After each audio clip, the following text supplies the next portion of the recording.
উম্মতকে আল্লাহ ডাইরেক্ট জাহান্নামে পাঠাবেন না, ফয়সালা হয়ে গেলেও পাঠাবেন না, ডাইরেক্ট পাঠাবেন না। অন্য উম্মত ফয়সালা হবে সিধা জাহান্নামে, এই উম্মত যাবে না। এই উম্মতকে আল্লাহ এক জায়গায় নিয়ে জড়ো করবে। জড়ো করা বোঝেন তো? একত্রিত করবে, ওই জায়গায় নিয়ে করবে যেই জায়গা দিয়ে আলেমরা জান্নাতে যাবে। যখন আলেমরা ওইখান দিয়ে অতিক্রম করবে, তা আল্লাহ পুরা মজমাকে বলবে, কে কাকে চিনো, কাল লিস্টিতে কার নাম আছে, তাড়াতাড়ি ধরো, চলা কিন্তু গেল।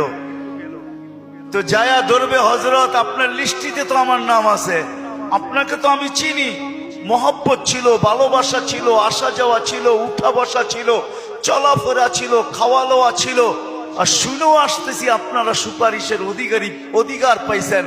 আল্লাহ আপনাদের সুপারিশ কবুল করবে, আমাদের ফয়সালা জাহান্নাম হয়ে গেছে, একটু যদি হাত উঠায়া দিতেন হয়তো নিষ্কৃতি পাওয়া যেতাম।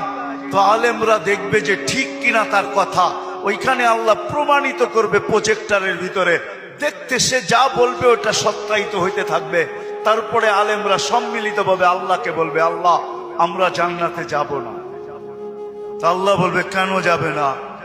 এরা সবই তো আমগো লিস্টির মানুষ, সবই তো পরিচিত, এরা দুজকে চলে যাবে আর আমরা জান্নাতে চলে যাব। রাসূলুল্লাহ সাল্লাল্লাহু আলাইহি ওয়াসাল্লামকে মুখ দেখাবো তো দেখাবো কি? যাব না। বলছে কেন, কখন যাবে? এদেরকে দিলে যাব।